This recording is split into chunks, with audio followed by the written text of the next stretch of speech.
Hello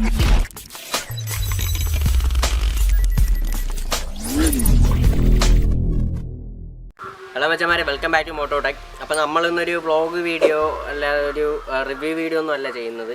ഇന്ന് നമ്മൾ ഏറ്റവും നമുക്കൊരു കൗതുകം തോന്നിയൊരു കാര്യമാണ് ഇന്നത്തെ നമ്മുടെ വീഡിയോയിൽ നമ്മൾ ആഡ് ചെയ്യാൻ പോകുന്നത്.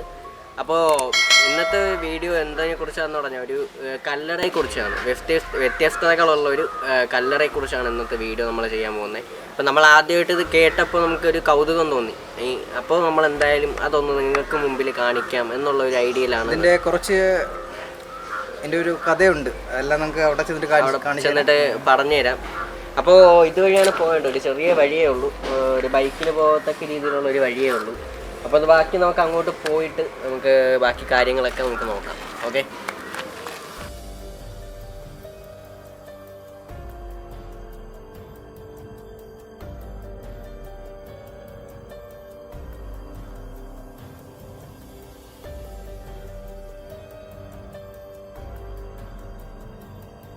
അപ്പോൾ നമ്മൾ സ്ഥലത്തെത്തിയിട്ടുണ്ട്. അപ്പോൾ ബാക്കി കല്ലറയുടെ വിശേഷങ്ങളും കാര്യങ്ങളൊക്കെ നമ്മൾ വീഡിയോയിൽ കാണിച്ചു തരാം. അപ്പോൾ എന്താ പറയുക, ഒരു സസ്പെൻസ് ആയിട്ട് തന്നെ ഇരിക്കട്ടെ. അപ്പോൾ അവർ തന്നെ പറയും അത് ഇവിടുത്തെ എന്താണ് അതിൻ്റെ അല്ലെങ്കിൽ എന്താ അതിൻ്റെ സർപ്രൈസ് എന്താണെന്നുള്ള കാര്യങ്ങളൊക്കെ നമ്മൾ വീഡിയോയിൽ ആഡ് ചെയ്യുന്നതാണ്. അപ്പോൾ ആരും സ്കിപ്പ് ചെയ്യാതെ കാണുക. അപ്പോൾ എല്ലാവർക്കും ഒരു കൗതുകം തോന്നുന്ന ഒരു കാര്യമായിരിക്കും. നമ്മൾക്ക് കണ്ടപ്പോൾ ഇതൊരു കൗതുകമായിട്ട് തോന്നിയ ഒരു കാര്യം. അപ്പോൾ ഇതായിട്ട് നമുക്ക് വീഡിയോയിലോട്ട്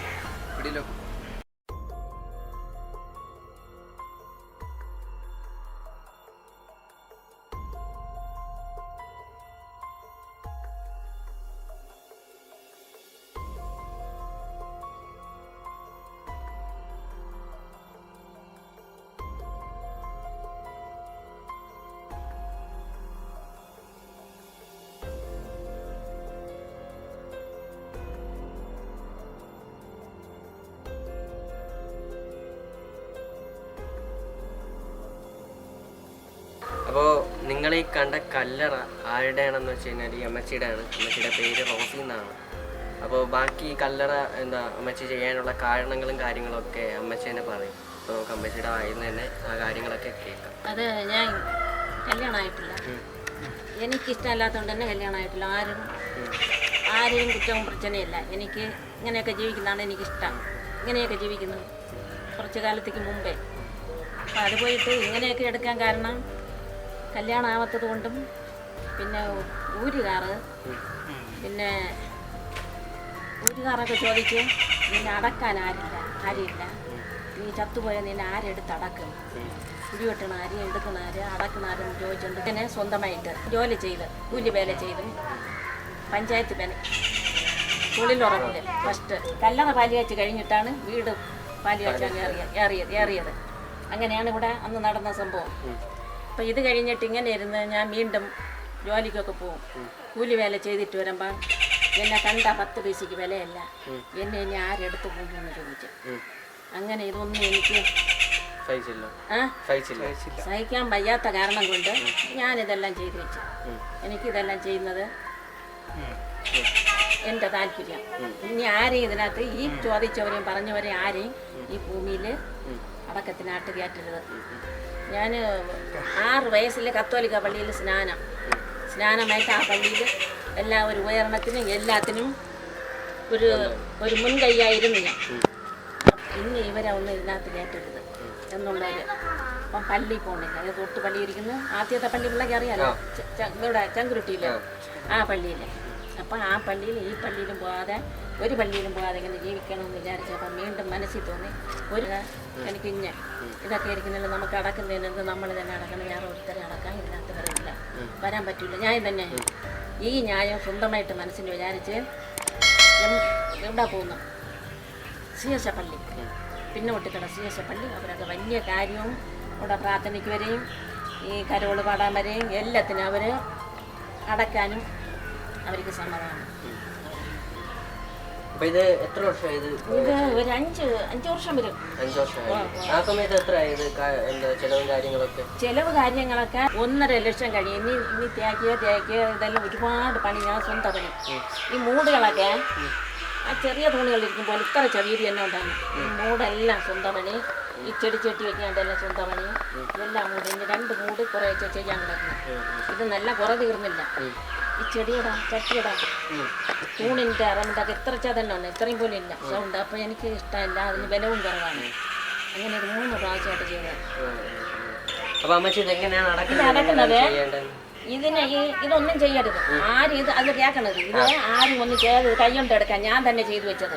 ഈ ബോർഡ് എഴുതി വയറി പ്രത്യേകം വെളിയിൽ നിന്ന് വാങ്ങിച്ചുകൊണ്ടൊന്ന് വച്ചത് ഞാനാണ്. മേശയ്ക്ക് പണിയൊക്കെ എനിക്കറിയാം, ഒരുപാട് പണി അറിയാം. അപ്പം ഇതിനെ ഇങ്ങോട്ട് വെട്ടണം. ഈ ബോഡിൽ നിന്ന് ഫ്രണ്ടിലോട്ട് വെട്ടണം. ഫ്രണ്ടിലോട്ട് വെട്ടി എന്നെ ഇങ്ങനെ തള്ളി വെക്കുന്നതാണ്.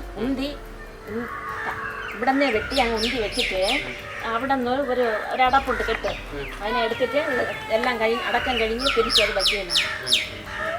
അപ്പൊ അങ്ങനെ ചെയ്താൽ മതി. അവിടെ ഒന്നും പൊളിക്കേണ്ട ആവശ്യങ്ങളും കാര്യങ്ങളും അങ്ങനെ പൊളിക്കണ്ട. ഇവിടെ ഈ കെട്ട് പൊളിക്കണം. ഈ കെട്ട് പൊളിച്ച് അവിടെ ഒരു കെട്ടുണ്ട്. അപ്പൊ ഈ കെട്ട് പൊളിച്ച് അവിടെ പോകുമ്പോ പിന്നെ ഇവിടെ അങ്ങോട്ട് ദൂരം അതുവഴി അവിടെ എല്ലാം കംപ്ലീറ്റ് എല്ലാം കുറെ തീറ്റിട്ടുണ്ട്. പൂവ് ഇട്ടിട്ടുണ്ട്, 3 സൈസ് പൂ. പിന്നീട് ഇതിലാരും പൂ ഇടില്ല, എനിക്കിടാൻ പറ്റില്ല. അങ്ങനെ ഇതിനകത്ത് 3 സൈസ് പൂ ഇട്ടിട്ടുണ്ട്. പ്ലാസ്റ്റിക് പോണോ? ഇല്ല, പ്ലാസ്റ്റിക് അല്ല. അപ്പോൾ പ്ലാസ്റ്റിക്കയുടെ ഓർമ്മയില്ല. പ്ലാസ്റ്റിക് അപ്പോഴേ അത്ര ഇതായിട്ട് വന്നില്ല. പൂ വന്ന് ഇനി തുറന്ന് നിങ്ങൾ ടെസ്റ്റ് ചെയ്താലും പൂ കണ്ണി കാണൂല, ഗ്രഹിച്ചു പോകും. പൂ ഇല്ലാത്ത സമയമാണ്. അതിനകത്ത് പൂ വളരെ ചുരുങ്ങിയ കാലത്താണ് ഒരു സകലം പൂ തന്നെ കിട്ടി. അത് അതിനകത്ത് ഇട്ടിട്ടുണ്ട്. കള്ളം പറയുന്നതിന്റെ കാര്യമല്ല. ഉണ്ടോ? സ്വന്തമായിട്ട് അമ്മച്ചി തന്നെ 3 സൈസ് പൂ അതിനകത്ത് ഇട്ടിട്ടുണ്ട്. എല്ലാം ഫസ്റ്റ് വേല ചെയ്തത് ഞാൻ തന്നെ. വെട്ടിയത് ഫസ്റ്റ്, പിന്നെ ഈ കുരിശ് വെക്കാനോ എല്ലാത്തിനും ഒരുപാട് എക്സ്ട്രാ പണികളൊക്കെ ഒരുപാട് ഞാൻ ചെയ്ത്. അത് കാൺക്രീറ്റ് എടുത്ത് ഞാൻ ഇനി അതിനകത്ത് ഇനിയും പണിയുണ്ട്. കാൺക്രീറ്റ് അല്ല, ഇനിയും വേറെ അതിനകത്ത് ആഗ്രഹമുണ്ട് വേറെയൊക്കെ. അമ്മച്ചി ആഗ്രഹിച്ച് പണിതാണ്. ഇനിയും കുറച്ച് കാര്യങ്ങളൊക്കെ കുറച്ചൊക്കെ അറ്റകുറ്റം പണികളുണ്ട്. ഇതല്ലേ അപ്പൊ ഇതിന്റെ അകത്ത് അമ്മച്ചി തന്നെയാണോ മീനൊക്കെ? മീനെല്ലാം വാങ്ങിച്ചു വിടുന്നത് ഞാൻ തന്നെ, വാങ്ങിച്ചു വിട്ട് വളർത്തുന്നത്. മീനൊക്കെ ദിവസം ആഹാരമൊക്കെ കൊടുക്കും. ആഹാരം ഒരു ഇതുണ്ട്.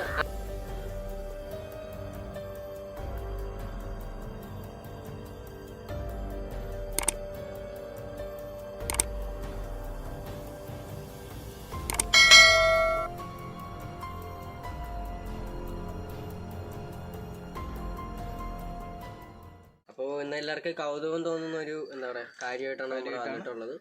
അപ്പോൾ ഇനി അടുത്തൊരു വീഡിയോ ആയിട്ട് നമുക്ക് കാണാം. അതുവരെ സൈനിങ് ഓഫ്. അഭിരാം.